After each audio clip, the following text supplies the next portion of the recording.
네, 오늘의 정치권 이슈 분석해봅니다. 신성범 전 국회의원, 배종호 세한대 교수 두 분과 함께합니다. 어서 오세요. 안녕하세요. 네, 안녕하세요. 네. 윤석열 대통령의 용산 대통령실, 이 시대가 불러온 새로운 광경입니다. 대통령의 출근길 인터뷰가 매일 이뤄지고 있는데 오늘도 관련돼서 취재진의 질문이 있었고요. 여기에 대해서 대통령이 이렇게 대답을 했습니다. 먼저 보고 오시겠습니다. 오늘 한동훈 장관 후보자 임명은 절차대로 진행할 계획이신지 궁금합니다. 어제까지 뭐가 안 왔기 때문에 일단 출근해서 한번 검토를 해보겠습니다. 정호영 후보자에 대한 임명 문제는 결정 좀 하셨나요? 글쎄, 아직 뭐 임명 안 한 장관 후보자가 몇 분 있죠. 좀 더 검토를 해보겠습니다. 대통령 윤재순 비서관 대해서는 당에서 조금 우려가 나오는데 좀 어떻게 판단하고 계신지 여쭤볼 수 있겠습니까? 다른 질문 없죠? 네, 좋은 하루 보내세요. 네, 청문 보고서 재송부 기한이 오늘까지고 사실상 대통령이 임명을 하면 할 수는 있는 상황입니다만 어떻게 할 것인가, 특히 한동훈 법무장관 후보자에 대해서 이런 질문이 집중됐는데 검토해 보겠다라고 윤 대통령이 답변을 했고요. 아직까지 그 검토 결과가 나오진 않은 상황입니다. 전반적으로 어떻게 보시는지 궁금합니다. 대통령이 이야기한 것 중에 아직 임명하는 장관 후보자가 몇 명 있죠 하는 게 몇 명입니까? 4명이에요, 4명. 네. 그러니까 18명의 장관 후보자 가운데 14명을 임명했고 14명이 남았는데 4명이 누구냐?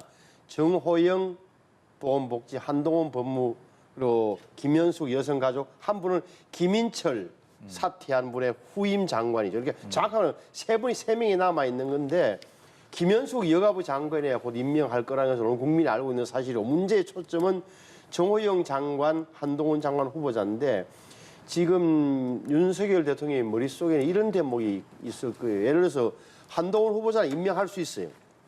임명할 것 같고 그런데 그 임명하는 순간 유일하게 남는 사람이 정호영 보건복지관 후보자예요. 그러면은 이 기정사실해야 된다. 무슨 기정사실이냐. 임명을 철회하려는 거구나. 한동훈만 하고 정호영 안 하는 거 보니까. 그러면 야당에서 어떻게 나오겠어요? 야당에서는 무슨 담보를 해줘야 되는 거예요. 예를 들어서. 자, 그러면 정호영 장관 후보자를 사퇴한다 치자. 그러면 한덕수 총리 후보자 임명 동의안 처리는 언제 본회의에서 해줄 겁니까? 그러면 또 통과를 보장할 수 있나요? 라는 질문을 할 수밖에 없는 건데 이 대목은 민감한 게 보십시오. 여야 원내대표끼리도 공식적으로 이야기할 수 없는 대목이에요. 그렇잖아요. 그래서 정치적 거래를 한다는 비판 때문에 또한 이진복 정무수석도 야당하고 접촉도 못해요. 이것은 분위기상 흐름상 갈 수밖에 없는 거다. 무슨 말이냐.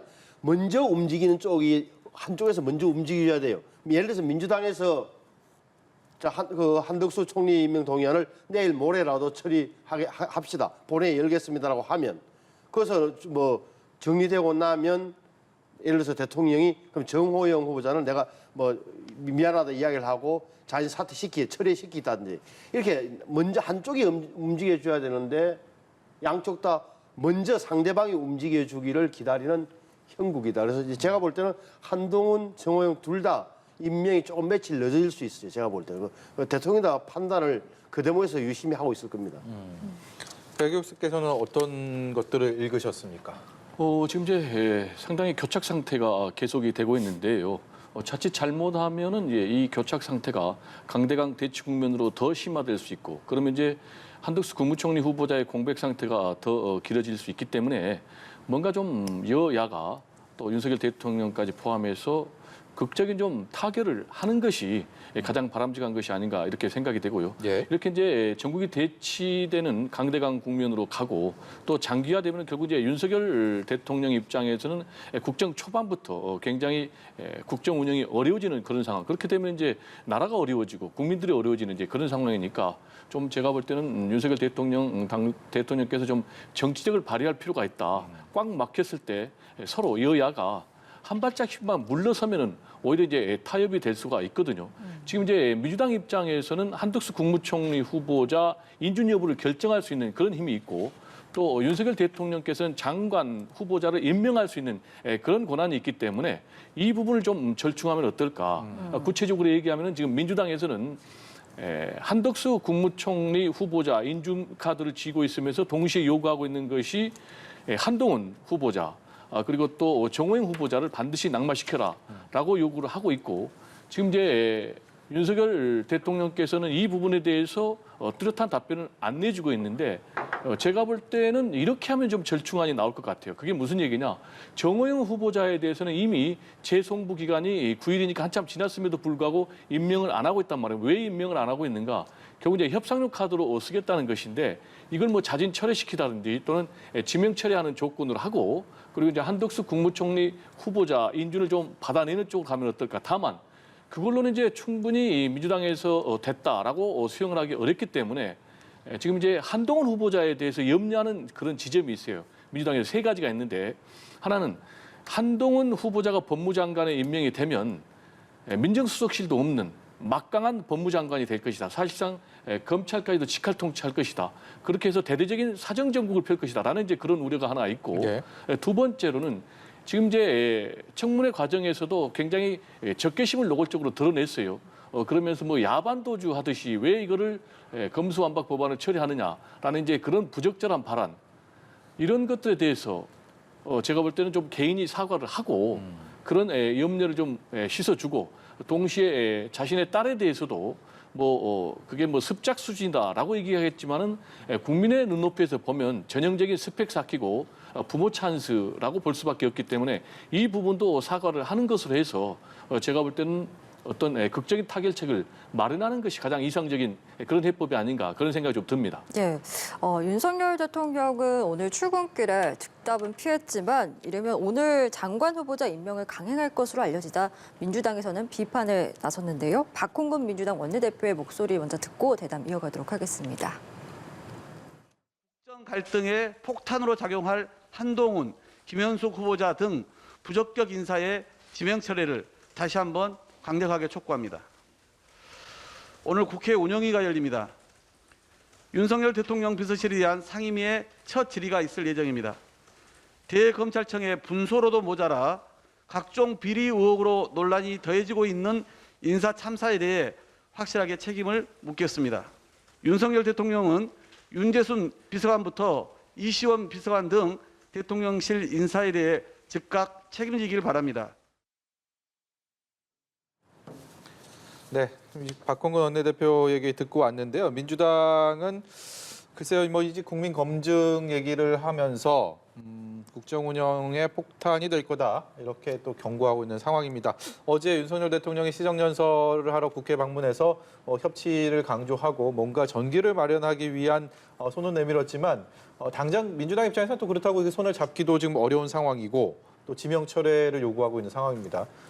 어떻게 이 출구 전략을 마련하고 전략을 또 수립해 가야 된다고 생각하십니까? 결국 이제 상대방의 일방적인 양보만 요구해서는요. 타협이 이루어질 수는 없고요. 상대방의 양보도 요구하는가 동시에 자신도 양보해야만이 결국은 절충이 이루어지지 않겠습니까? 네. 그게 정치고요. 정치는 이제 가능성의 예술이기 때문에 이런 꽉 막힌 상황에서 정치력을 발휘해서 해법을 만들 필요가 있고 또 이 책무가 윤석열 대통령에게 있다. 일단 이제 대통령이 됐으면은 국정 운영에 대한 무한 책임이 있거든요. 그리고 전국이 계속해서 대치가 되면은 결국 이제 대통령에게 부담이 되기 때문에 이런 부분에 대해서는 풀어야 될 그런 의무가 있고요. 그런데 이제 만약에 지금 상황에서 윤석열 대통령께서 일방적으로 한동훈 후보자를 임명을 하고 또 정호영 후보자까지 임명을 한다면은 완전히 이제 강대강 대치 정국으로 이게 급냉할 수밖에 없고 그렇게 되면 이제 한덕수 후보자 같은 경우 국회 임명 동의를 받기가 어려워지는 사실상 물 건너가는 공백 상태가 장기화되는 그런 상황이 될 수밖에 없기 때문에 그런 선택은 하면 안 되겠고요. 일단 이제 대통령께서 추경 관련해서 시정연설에서 밝힌 내용이 초당적인 협력을 얘기했지 않습니까? 그러면서 이제 사례를 든 것이 영국의 전시 내각, 그러니까 전시 연립내각 처칠 수상 그리고 당시에 이제 부상을 애틀리를 했는데 이게 이제 양보를 했거든요. 그러면 이 예를 본인이 들었으니까 역시 처칠이 손을 내밀어서 애틀리 이 노동당 대표를 부총리로 임명했듯이 윤석열 대통령께서도 여기에서 뭔가 본인이 좀 양보해서 민주당의 양보를 끌어내고 예. 그리고 한덕수 국무총리 후보자 인준을 받아내는 그런 정치력이 필요하다고 생각이 됩니다. 예. 저는 이제 협치 다 좋은데 협치와 이런 통합이 분위기가 굉장히 중요하죠. 중요한데 지금 일련의 흐름을 쭉 보면 3월 10일 대통령 5월 10일 날 취임식 이전부터 이런 분위기가 물 건너가는 그런 일련의 흐름이 쭉 관철되고 이게 누구 잘못을 따지기 전에 적어도 대통령의 인사권만큼은 자기가 마음에 맞는 사람, 철학이 맞는 사람을 쓰겠다는데 이걸 비서관 문제까지도 끌고 내려와서 사사건건 발목을 잡는 형국으로 비춰지는데 그걸 안 들어준다고 해서 당신이 협치할 생각이 없는 것 아니냐라고 공격한 것은 약간 좀 앞뒤가 뒤바뀐 측면의 점을 지적하고 싶고 이 장관 청문회 국면은 유심히 보셔야 될 게 제가 말씀드린 어느 한쪽이 먼저 움직여야 되는 거예요. 무슨 말이냐. 좀 더 원칙적인 측면에서 보면 민주당에서 다수 의석이기 때문에 한덕수 총리 임명 동의안을 본회의에서 가결이든 부결이든 예. 해줘야 돼요. 그게 원래 맞는 형국이에요. 그다음에 장관 문제에 대해서는 자 정호영을 임명하든 한동훈을 임명하든 아니면 둘 다 임명하든 간에 그 정치적 책임은 대통령과 새 정부가 지도록 하는 게 맞다라고 보는 거예요. 네. 제 말씀은 무슨 말씀이냐. 그럼 민주당에서도 노골적으로 얘기 안 하지만 자 한동훈은 임명할 거라는 것을 민주당의 모든 사람 알고 있어요. 윤석열 대통령의 성격이나 기질로 봐서 한동훈은 임명할 것 같다. 그러면 정호영 장관인데 그러면 정호영 장관을 예를 들어서 자 지명 철회를 자진 사퇴하면 한덕수 총리를 어떻게 하겠다는 나름의 힌트라도 여권 쪽에 전달해야 하는데 그런 것도 없이 대통령 보고 먼저 움직이라. 다시 말하면 정호영을 낙마시키면 우리가 한덕수 총리 생각해 볼게. 지금은 두 명이지만 예. 이런 형국이 되다 보니까 저는 꼬이고 있다고 보는 것은 한쪽이 먼저 움직이라. 근데 움직이는 주체는 지금 원칙적으로 보면 민주당이 한덕수 총리부터 먼저 해주는 게 맞다라고 보는 거예요. 예, 저는 여기에 대해서 좀 상당히 반대의 생각을 갖고 있는데 저렇게 하니까 지금 계속 싸우고 있는 거예요. 서로 상대방이 먼저 움직여라. 그러면 나도 움직이겠다. 그러면 서로 안 움직이는 거예요. 그게 무슨 얘기냐? 윤석열 대통령께서 만약에 임명을 강행을 하면 민주당은 한덕수 국무총리 후보자에 대해서 당연히 국회에서 부결시킬 거예요. 예. 그러니까 국민의힘에서 먼저 이걸 결정해라라고 얘기를 하는데 아니다. 그러면 대통령이 먼저 움직여라라고 얘기를 하고 있기 때문에 그런 식의 해법은 되지 않고요. 그리고 이게 지금 한 명이 낙마를 했거든요. 그리고 문재인 정부 같은 경우에 초대 인사청문회에서 3명이나 낙마를 했어요. 그래서 이거를 일방적으로 사사건건 발목 잡기다라는 프레임은 안 맞고요. 일단 인사에 대해서 국민의 여론도 그렇게 좋지는 않아요. 그러면 이 문제는 어떻게 해야 되느냐? 지금 여야 원내대표들이 적극적으로 만나서 협상을 해야 되는 거예요. 그리고 청와대 민정수석도 있기 때문에 민정수석도 적극적으로 야당의 원내 지도부들을 만나가지고 예. 그래서 이걸 뭐 동시에 서로 양보해서 극적인 타결책을 내놓지 않는 이상 결국은 이 꽉 막힌 전국은 풀리지 않는다라는 얘기를 좀 첨언하고 싶습니다. 아니, 그러니까 제 말씀이 이거예요. 지금 윤석열 대통령이 2명을 지금 임명 안 하고 하는 이유, 한동훈은 임명할 것을 상식적으로 알고 있는 사실이고 정호영도 임명할 수 있는데 왜 안 하고 있느냐. 이거는 자기 나름대로 야당 쪽에 신호를 준 거란 말이에요. 그럼 먼저 움직이세요. 그럼 제가 알아서 이 문제는 정리하겠습니다라는 식으로 신호를 준 거로 보는 게 정치 상식이라는 말씀드리고 싶습니다. 예, 알겠습니다. 자, 이런 가운데 조금 전 3시부터 새 정부 출범후 첫 국회 운영위가 열리고 있는 상황인데 원래는 추경안 심사가 주 목적인데 이와는 별도로 대통령실 인사 논란을 두고 여야 간 공방이 예상됐었습니다. 특히 성비위 논란이 있는 이 윤재순 총무비서관이 직접 참석을 했는데 조금 전 들어온 소식에 의하면 이 자리에서 윤재순 비서관이 국민들이 불쾌감을 느꼈다면 사과하겠다 이렇게 밝혔다고 합니다. 앞으로의 상황들 좀 어떻게 전망하시는지도 궁금하네요. 일단 사과를 내놓은 것은 굉장히 잘했다고 생각을 합니다. 조금 더 일찍 내놨으면 더 바람직하지 않았을까 이렇게 생각이 되는데요. 일단 이 사과를 가지고 국민들의 정서가 누그러질지는 좀 지켜봐야 되겠고요. 특히 네. 이제 민주당이 어떻게 반응하느냐는 좀 더 지켜봐야 되겠는데 일단 윤재순 총무비서관의 경우는 굉장히 부적절한 전력이 있다. 일단 성비위 사건 관련해서 2차례 징계성 처분을 받았지 않습니까? 한 차례는 이제 1996년도에 부적절한 신체 접촉 관련해 가지고 인사 조치를 당했고 두 번째로는 또 2012년에 회식 자리에서 성추행해가지고 대검 감찰부에서 경고를 받았단 말이에요. 그러면은 이분 같은 경우 한 번이 아니고 2차례나 성비위 사건이 있었다는 점에서 굉장히 우려되는 분이고요. 특히 성에 대한 왜곡된 인식이 가장 문제가 아닌가 이런 생각이 듭니다. 그게 무슨 얘기냐면 이분이 한 20년 전에 시집을 내놨는데요. 일단 지하철의 성추행 범죄에 대해서 어떤 자유로운 행위라고 네. 인식을 했단 말이에요. 예. 이런 부분은 본인 입장에서는 20년 전에는 당시의 수준이 그랬습니다.라고 변명을 할 수 있을지 모르겠지만 그런 변명을 국민들이 2차례나 징계성 처분을 받은 이런 사람에 대해서 이게 얼마나 용납이 되겠습니까? 그래서 지금 사과를 했지만은 저는 이제 더 중요한 것이 두 가지가 있다고 봐요. 하나는 과연 인사검증이 제대로 됐느냐라는 그런 문제.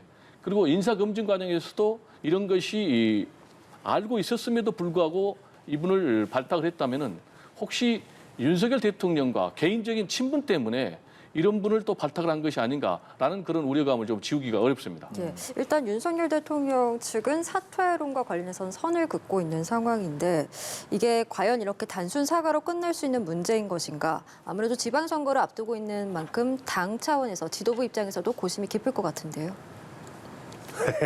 근데 이게 무슨 장관 후보자나 수석 비서관도 아니고 네. 비서관이라는 점, 이 문제에 대해서 어느 정도 책임을 져야 될지 모르겠어요. 그래도 시간도 보면은 하나는 1996년, 뭐 26년 전의 일이잖아요. 그러니까 검찰 주사보 시절.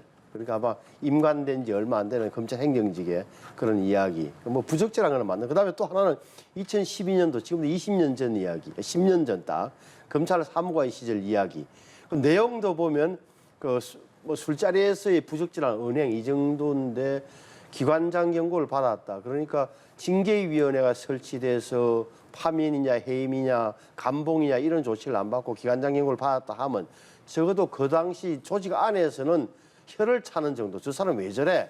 버릇이 안 좋네. 술자리 버릇이. 이 정도로 하는 게 상식의 판단이. 이걸 갖고 시집까지 들먹인다. 실제로 그렇죠. 약간 무서워요. 사실은 냉정해 보면. 왜? 아니 시라는 게 아니 자기가 시인 조건이 뭐 보니까 등단한 분 같은데 그러면 아니 저 지하철 타고 다니다 그게 느껴지는 것을 받아들여서 시어로 표현했다. 그 시어가 조금 상식적으로 안 맞다 하더라도 안 맞는 이유가 굉장히 많잖아요. 그러면 저 사람의 생각이 그런 모양이다. 우리 나하고 다른 생각을 갖고 있네. 이 정도지. 이걸 가지고 저 사람이 보니까 이상한 사람이네라고 해서 검증까지 문제 삼기에는 좀 너무 좀 지나친 저는 그라고 보는 거고. 예. 그리고 국회의원 운영위에서도 아마 뭐 야당이나 여당 의원 중에 물어봤겠죠. 윤재순 비서관 나왔습니까? 나왔습니다.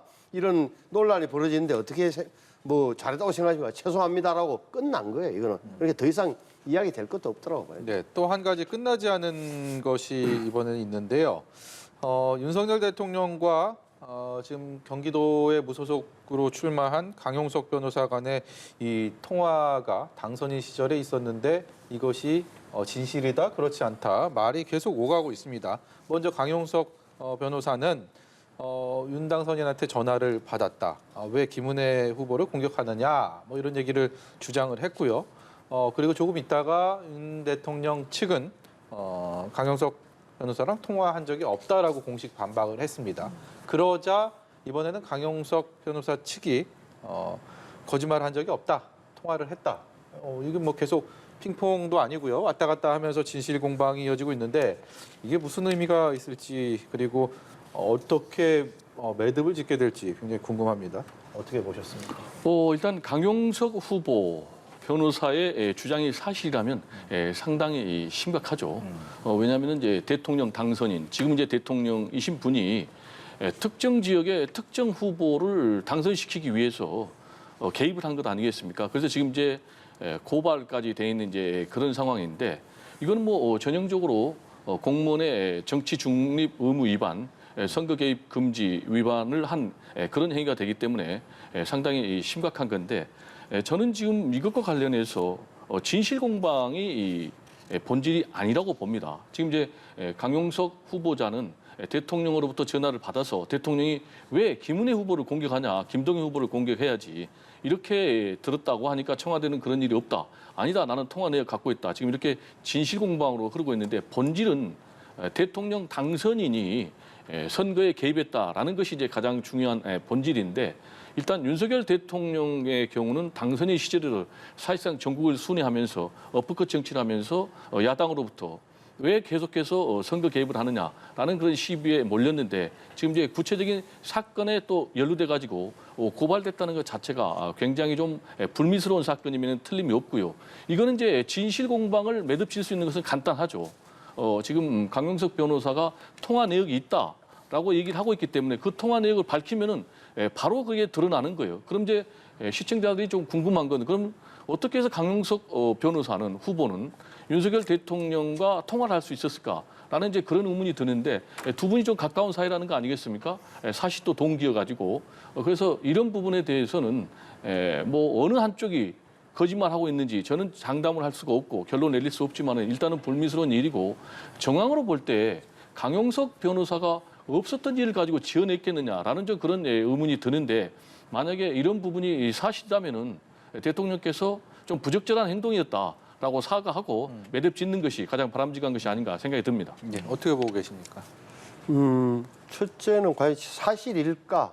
사실인지 아닌지는 둘만의 이야기잖아요. 그러니까 이 윤석열 당시 5월 6일 날 통화를 했는 걸로 아마 언론에 보도했던 5월 6일. 그러니까 당선인 신분이니까 뭐 정치 중립 의무, 다시 선거 개입에 관한 하는 아마 법적인 뭐 책임은 없을 텐데 도의적이고 정치적인 책임을 물을 수는 있겠죠. 대통령 당선인께서 왜 이렇게 하고 다니십니까라는 표현은 가능할 텐데 사실인지 아닌지는 모르겠다. 그게 뭐 정확한 표현이잖아요. 근데 물론 이제 없는 이야기를 했겠느냐 대통령 당선인하고 그런데 뭐 남아 있어. 그러나 그거는 그 문제는 진짜 모르는 이야기다.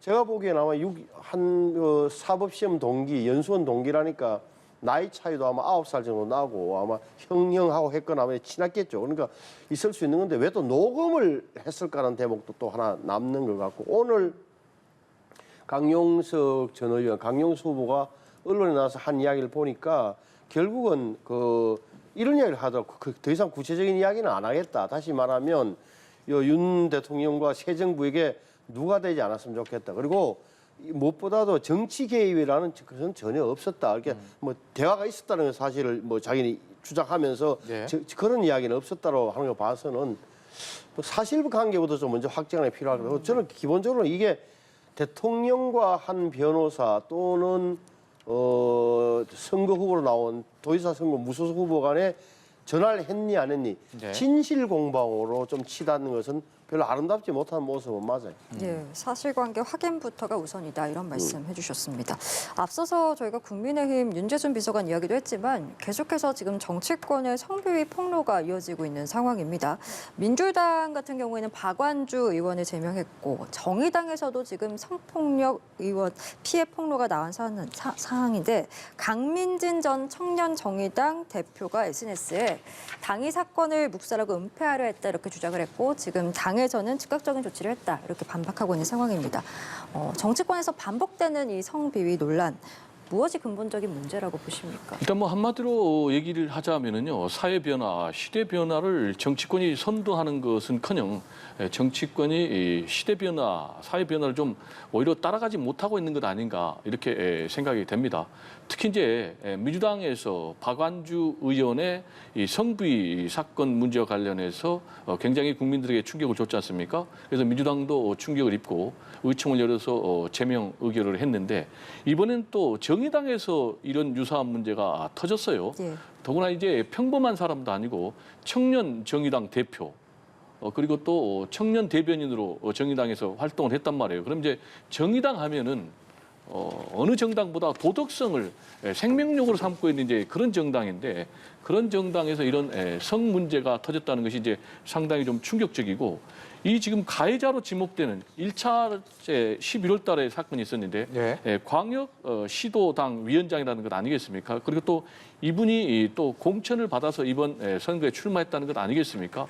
그러면 지금 정의당에서는 엄정하게 처리했다고 하지만 과연 이게 엄정하게 처리된 결과인가라는 그런 의문이 남고 있고 예. 또 이 피해자 입장에서는 다시 재반박하는 이제 그런 문제에 따라서 정치권이 전반적으로 제가 볼 때는 성인지 감수성이 상당히 좀 떨어지고 있다. 그래서 근본적인 변화를 철저하게 마련할 그런 시기가 되지 않았나라는 생각이 좀 듭니다. 예. 지방선거 관련된 얘기를 좀 전환해 보도록 하겠습니다. 지방선거 관련해서 여론조사들이 각 지역별로 쏟아지고 있는데 먼저 너나 할 것 없이 최대 격전지로 꼽고 있는 경기도지사 후보 관련된 방송 3사의 지상파 방송사의 지지도 조사입니다. 화면 보시는 것처럼 누가 앞선다 뒤진다라고 언급하기가 사실 애매할 정도의 격차. 어떤 여론조사를 봐도 이렇게 유사한 흐름들을 이어가고 있고요. 그것이 큰 변화가 없이 계속 좀 선거일까지 현재까지는 이제 진행되고 있는 상황인데요.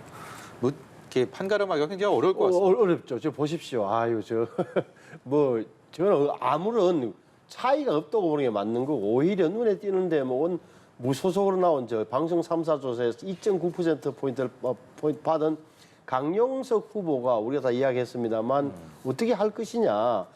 그 김은혜 후보하고 단일화를 할 것이냐. 단일화 조건은 뭘까? 아니면은 나중에 결국은 막판에는 자진 사퇴할 것이냐. 오늘 뭐 자진 사퇴는 없다고 절대 없다라고 절대 없다고 했는데 밝혔습니다. 정치판에서 뭐 절대라는 게 말이라는 게 가능하지 않잖아요. 그러니까 저기에는 뭐가 깔려 있냐 하면은 김은혜 후보 입장에서는 자진 사퇴 좀 좋을 텐데 또 하나는 뭐냐면 끝까지 가면 지금 강용수 후보를 지지하는 분들이 결국은 김동연 후보가 당선되는 것보다는 그걸 막기 위해서 김은혜 후보 쪽으로 올 것이라는 기대도 깔려 있는 거고 또 하나는 3번 텔레비전 토론하고 당적을 가린 채 1대1로 여론조사에서 결정하자고 할 때 이미 결론은 김은혜로 나와 있는데 왜 저런 절차를 거쳐야 하느냐. 예를 들어서 뭐 이런 거죠. 그러니까 강용수 후보의 정치적인 몸값을 올리려는 거기에 내 왜 끌려 들어가야 되는데 이런 반박도 있을 수 있는 거예요. 그래서 저는 단일화가 됐으면 하는 게 보수의 유권자들의 바람일 텐데 단일화가 되든 안 되든 뭐 되면 좋고 안 되더라도 아마 제가 막판에는 한쪽으로 쏠릴 것 아니냐 해서 저는 강용수 후보의 선택지가 시간이 지나면 좁아질 겁니다. 예. 이 무소속 후보의 변수가 어떻게 작용할지도 관심인데 또 한 가지는 인천과 성남에 출전한 등판한 2명의 대권 주자들이 과연 두 경기지사 후보에게 얼마나 시너지 효과를 불러올 수 있을 것인가도 관심거리 아니겠습니까? 지금까지의 상황들을 보면 어디가 낫다 그렇지 못하다라고 판가름하기가 역시 어려운 것 같습니다. 네, 말씀하신 대로 뭐 지금까지 흐름을 보면은 안철수 후보가 출전한 경기도 그렇게 뭐 안철수 효과가 있다라고 얘기할 수는 없고 또 이재명 후보가 출전한 인천 이재명 효과가 그렇게 있다라고 얘기는 할 수 없어요. 전체적으로 그냥 뭐 큰 변화 없이 가고 있는 이런 상황인데 그렇지만 이제 결과는 두 정치인의 미래에 아주 결정적인 영향을 미칠 수밖에 없는 것이죠. 만약에 이재명 후보 입장에서는 경기도도 이기고 인천도 이긴다라면은 제2의 발판을 확실하게 마련하는 것이죠. 그래서 이제 8월 전당대에 도전하는 것이 뭐 기정사실화 되겠고 만약에 두 군데 다 패배한다면은 또 책임론에 휩싸이니까 8월 전당대에 당권 도전하기는 상당히 좀 어려워질 가능성이 높고요. 역시 이제 안철수 후보도 마찬가지입니다. 경기도도 이기고 인천도 이긴다면은 당내 기반이 없었지만은 그걸 여세를 몰아가지고 내년에 당권 도전을 할 수 있는 중요한 발판을 마련하게 되고요. 반면에 뭐 인천도 지고 경기도도 진다. 그렇다면은 안철수 효과가 도대체 뭐냐? 그리고 지난번 대선 때 단일화해가지고 기여한 부분이 뭐냐라는 부분까지 이제 회의적인 평가를 받게 되기 때문에 앞으로 정치적인 미래가 상당히 어려워지는 그런 결과가 나오지 않을까 이렇게 전망이 됩니다. 네. 그리고 항상 캐스팅 보터 지역을 하는 충청 지역 살펴보겠습니다. 충남지사 선거 같은 경우에는 김태흠, 양승조 후보가 오차 범위 내에서 지금 접전을 벌이고 있는 상황이고 충북지사 선거 봐주시면 국민의힘 김영환 후보와 민주당 노영민 후보가 15%포인트 차이가 나고 있습니다. 특히 충북지사 선거 같은 경우에는 윤 대통령과 문 전 대통령의 대리전으로도 불리면서 관심이 모아지고 있는데요. 그 충청도 가운데 뭐 충북은 보시는 대로 사실은 뭐 팽팽하다고 하는 표현이 좀 그는 뭐 언론적 용어고 어떻게 보면 방향이 좀 잡힌 것 같고 충남인데 충남도 유심히 보셔야 할 대목이 첫째는 양승조 후보는 아시는 대로 천안이에요, 천안. 천안 아산이 붙어 있는데 천안 아산 인구 합하면 약 100만 넘을 겁니다. 그러면 충남 인구가 200만이 되니까 절반 정도가 천안 아산 당진 어떻게 보면 그 충남 위쪽으로 있고 김태흠 의원이 보령 서천 출신인데 그 삼선했을 겁니다. 거기 좀 남쪽이란 말이에요. 그 지역 차이를 잘 봐야 된다. 그렇게 여론조사에서 어떻게 반영될지를 좀 더 세밀하게 보는 게 필요할 거고 또 하나는 박완주 의원의 성범죄 의혹이 천안의 민심에 미치는 영향이 어떻게 될지를 좀 더 보는 게 맞다. 또 하나는 결국은 저기는 투표율이 관건이다. 지지자층이 얼마나 나오느냐. 양성적 후보가 굉장히 또 어떻게 보면 지역 기반이 강하다고 소문나 있기 때문에 또 저력을 발휘할 수도 있다. 저는 그래 봅니다. 예, 강원도도 캐스팅 보트 지역이죠. 강원도에는 국민의힘의 김진태 후보 우여곡절 끝에 후보로 선정이 됐고 민주당의 이광재 후보 역시 의원직을 던지고 배수진을 친 채 지금 출전을 했는데 이 맞대결만큼이나 흥미로운 결과 보시는 것처럼 여론조사상으로는 김진태 후보가 한 걸음 앞서가고 있는 상황입니다. 그렇습니다. 지금 이제 코리아 리서치 여론조사 결과를 보면은요, 김진태 후보하고 이광재 후보의 지지율 격차가 초반에 비해서 더 벌어지고 있는 그런 상황이에요. 보니까 5%에서 지금 11%로 2배 이상 격차가 벌어졌거든요.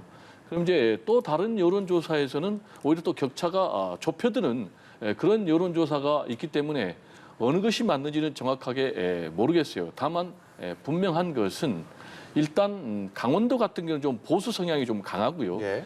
친정권 성향이 좀 강하기 때문에 아무래도 김진태 후보가 좀 우세한 그런 결과들이 나타나고 있는 것이 아닌가 이렇게 생각이 되고요. 예. 반면에 이광재 후보 같은 경우는 이제 강원도지사를 한번 역임을 했지 않습니까? 예. 그래서 인물론으로 이런 열세 국면을 뒤집겠다라고 지금 하고 있기 때문에 막판에 이제 어떤 변화가 있을지 그리고 또 뚜껑을 열면은 어떤 결과가 있을지는 좀 지켜봐야 되겠다. 특히 이제 강원도 지역 같은 경우는 지금 국민의힘에서도 안심 지역이다라고 평가를 하지 않고 있고 예. 또 민주당에서도 완전히 열세 지역이다 이렇게 평가를 하지 않고 있고 경합 지역으로 보고 있기 때문에요. 마지막까지 좀 어느 누가 이길지는 좀 승부를 지켜봐야 되겠습니다. 예. 신혁께서는 강원도 판세 어떻게 보고 계세요? 객관적으로 보면 이광재 후보가 불리하죠. 왜 그러냐면은 영동, 영서라는 그런 지역도 있지만 결과적으로 보면 말씀하신 대로 정치를 오래 했다는 대목도 하나 있고 또 하나는 무엇보다도 강릉이나 이쪽에 얼마나 많은 윤석열 후보가 공을 들였습니까? 외갓집이라는 강원도에 대한 그리고 지금 윤석열 대통령 주변의 핵심 참모들도 정치적 참모들 말이죠. 강원도 출신들이 많아서 강원도가 어떻게 보면 굉장히 기대를 걸고 있는 대목이 크다. 따라서 힘을 실으자, 새 정부의 힘을 실으자는 논리가 오히려 견제해야 된다는 이광재 후보의 논리를 이미 엎고 있다. 또 정당 지지율 차이도 크기 때문에 이광재 후보로서는 굉장히 어려운 선거인 것만은 맞아요. 예, 눈에 띄는 지역들 살펴봤는데 이번 조사에서 지방선거의 성격을 묻는 질문도 있었습니다. 관련해서 저희가 결과를 가져왔는데 새 정부 국정 안정을 위해서 여당인 국민의힘에 힘을 실어줘야 된다라는 응답이 지금 6개 시도 모두 50% 이상으로 나왔습니다.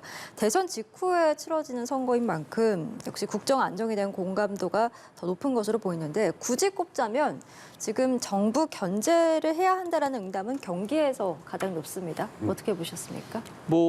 경기에서는 아무래도 이재명 지사의 정치적인 텃밭이라고 볼 수 있기 때문에 그런 흐름들이 좀 반영이 된 것 같고 앵커께서 말씀하신 대로 전반적으로 일단 국정 안정이 우선이냐 아니면은 정부 견제가 우선이냐라는 것과 관련해서는 견제론보다는 안정론에 더 힘을 실어주고 있어요. 서울, 인천, 경기는 물론이고 특히 이제 강원도 같은 경우는 57%나 국정 안정론에 힘을 실어주고 있거든요. 이거는 일단 윤석열 대통령 취임이 5월 10일이다라는 것. 그리고 선거 대선 기준으로 해가지고 석 달 만에 다시 치러진다는 것 이런 것 때문에 아무래도 컨벤션 효과 또는 허니문 효과를 보고 있을 수밖에 없는 그런 상황. 그럼 이제 이런 추세가 과연 바뀔 수 있는 것까라는 것과 관련해서는 아무래도 지금 또 바이든 미국 대통령과 한미 정상회담이 있지 않습니까? 그래서 이제 민주당보다는 국민의힘이 좀 우세한 거는 부인하기 좀 어려운 그런 포인트인 것 같고요. 다만 지금 이제 지방선거 같은 경우는 투표율이 한 60% 정도밖에 안 됩니다. 예. 대선에 비해서 한 20%포인트 낮게 되는 그런 결과가 나온다면은 조직표가 굉장히 중요해지는 것이죠. 그럼 이제 5년 동안에 집권을 했기 때문에 민주당 같은 경우는 이제 굉장히 조직적으로는 좀 우위에 있다라는 부분이 하나의 변수가 될 것 같고, 두 번째로는 결국 이제 전통적인 뭐 민주당이면 민주당, 국민의힘이면 국민의힘 이 지지층이 어느 정도 결속하느냐가 굉장히 중요하기 때문에 이 두 가지 변수에 따라서 이 굉장히 이 초박빙의 접전 지역에서는 승패가 좀 좌우될 수도 있지 않나라는 생각이 좀 듭니다. 근데 물론 보통 이제 국정 안정론이 우위에 설 수밖에 없는데 그럼에도 불구하고 이렇게 큰 차이가 나는 이유를 잘 보셔야 되는데 민주당이 야당에 뭘 못 보여준 거예요. 무슨 대목이냐 하면은 이른바 금수완박 처리 과정에서 했던 일방통행적 수적 우위만을 힘을 과시한다는 그런 대목, 내용을 떠나서 그런 행태적인 측면 하나. 두 번째는 장관 인사청문회 과정에서 보여준 민주당 의원들의 어떻게 보면 능력과 실력, 능력 없음, 실력 부족. 예. 이 사람들 갖고 야당이 저대로 안 되겠네라는 그 생각으로는 야당 지지자층들도 에이 뭐 이런 식으로 이제 판단하기 시작했다는 대목이 중요하다. 그 대목을 놓치서는 안 된다는 점 하나. 또 하나는 유일한 변수가 있다면 이거예요. 결국은 장관 임명인데 예를 들어서 윤석열 대통령이 자 한동훈, 정호영 둘 다 임명해버려. 그러면 야당 입장에 민주당 입장에서는 그러면 한덕수 총리 후보에서 저는 이렇게 예상해요. 오히려 차라리 통과시켜 주면 오히려 그 여론은 민주당 쪽으로 갈 공산이죠. 안 그러면 민주당이 선거에서 조금이나 덕을 볼 가능성이 별로 없어요. 예. 네, 알겠습니다. 저희 오늘 두 분 말씀은 여기까지 듣도록 하도록 하고요. 신성범 전 의원 그리고 배종호 세한대 교수와 함께했습니다. 오늘 말씀 고맙습니다. 네, 감사합니다.